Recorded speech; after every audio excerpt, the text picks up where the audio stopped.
Welcome to TMS Insights. It's winding up the reporting season. We're now into September. August was busy. We're going to bring you Ben Clark and Jeremy Hook, all the news from reporting. Ben, overall earnings per share growth through 2017 was up 18%, but if you took out the resources, which had a cracking year, up about 6%. We saw 30% of companies beat expectations and 28% miss, which means a lot fell pretty much on expectations. Overall, a reasonable reporting season. Yeah, I think, I think probably not quite as strong as some of the fund managers were hoping for, and still definitely some notes of caution with outlook statements. CEOs, I think, are still pretty wary about giving themselves plenty of room to try and beat those expectations. Patchy is a word I would describe it. You know, there were some pretty amazing moves up and down in a lot of different stocks on the back of what should have been, we thought, pretty reasonable results or well communicated results. So look, it hasn't been easy, but I think generally CEOs seem quite upbeat, and hopefully we start to see a bit more momentum on earnings. Yeah, three themes would probably just return to a bit of CapEx. Yep. Reduced payout ratios, so some dividends not growing as much, and not for bad reasons, good reasons. And then probably that some of the cost pressures in businesses are just rising a little bit. So probably electricity, one factor throughout. So let's dive into a couple of the stocks and see what's happened since we last brought you an update. Let's talk about a couple of amazing results, Altium and WiseTech. Yeah, so the two mid-cap technology businesses. I think technology and healthcare seem to be two areas of our market that are experiencing quite strong growth. Definitely more than the broader market, but Altium's result in particular, I thought, was a real highlight. And not only was the result strong, the earnings guidance was lifted, which we haven't seen a lot of recently. But the CEO really talked about a new software release this year, which he believes will be a step change in the business. And he, in his own words, he said this is going to really propel us through to 2025. Yeah. So I love a CEO who thinks and talks long term. Yeah. And WiseTech was also, a very confident and assured CEO. Of course, is the major shareholder of the business, and they really are delivering on everything that they said, and then some. And this business could turn out to own the global software platform through which every parcel and package that is sent throughout the globe is tracked and monitored, and obviously that is a very big carrot if they can get it right. So early days, but it's going well. Exciting. Talking about an upbeat CEO, Mike Kane at Boral was very upbeat and talking about the Headwater acquisition in the US, but also locally infrastructure spend, certainly giving the market a positive view of 2018 and beyond, Ben. Yeah, I think it's been one thing that was interesting was a lot of the CEOs that are in industries or companies that are really at the fireplace of the economy, the very cyclical sort of things, were probably the more upbeat of those that we spoke with. And they, Stockland was another one that sticks out to me. Harvey Norman, Jerry Harvey was banging the table and saying the economy is going a lot better than people give it credit for. It feels like there's this continual underlying pessimism amongst investors. And glass half empty sort of approach when things aren't nearly that bad. So it's just the way that investors are sometimes. But let's move over to the hospital or private hospital operators, Healthscope and Ramsay.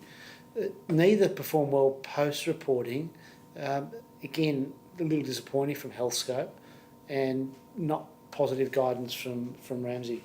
Yeah, look, I think in the case of Ramsay, new CEO, they're the largest hospital operator and owner in France now, and Macron is yet to release his major healthcare piece. So I think that they're probably being quite conservative on the year ahead for the French business, and maybe, I think they will end up exceeding the 8 to 10% earnings guidance that they gave the market.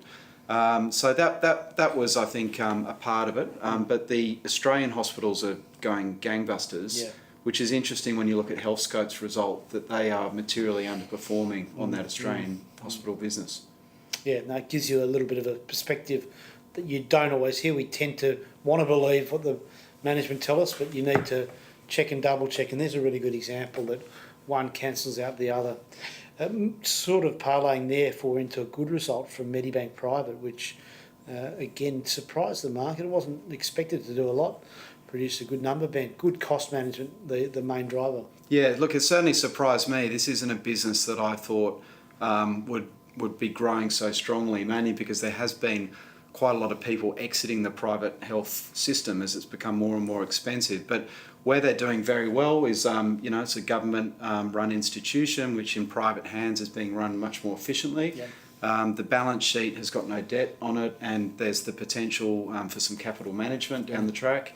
And Craig Drummond, seems to be doing a good job. So certainly one, that's exceeded what I felt, and should probably be on our radars again. Blackmore's reported and had one of the better performances of any stocks post-report, more or less because the market was so unexpected of a reasonable result. And it's had a hell of a year, but good news for Blackmore's. Yeah, definitely. Look, I think the real surprise was after the 15-16 phenomenal year that they had. Revenues only fell 3% this year. So, they've done a great job at continuing to drive sales.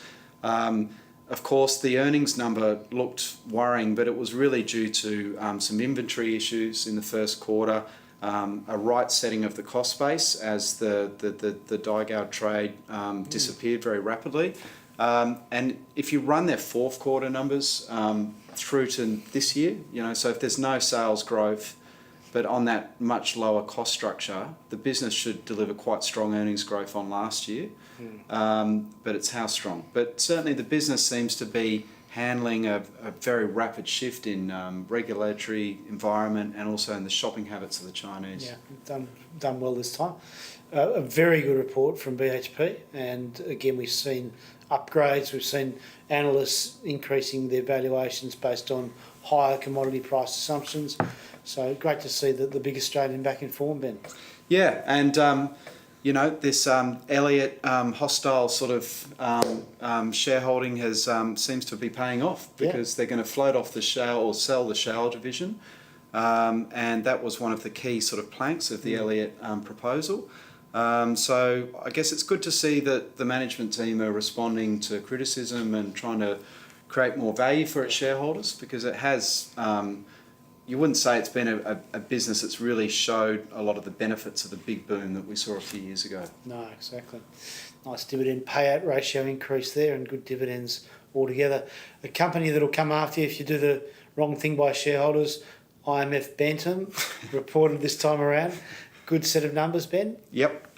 Great set of numbers. Since the result, they've also won 2 quite significant cases. I think this is a business we both really like the look of.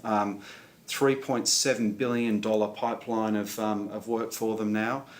Still only about a 300 million market cap. Really good dividend yield, strong balance sheet, and a cracking year last year. And hopefully more to come. Yeah, no, they look good.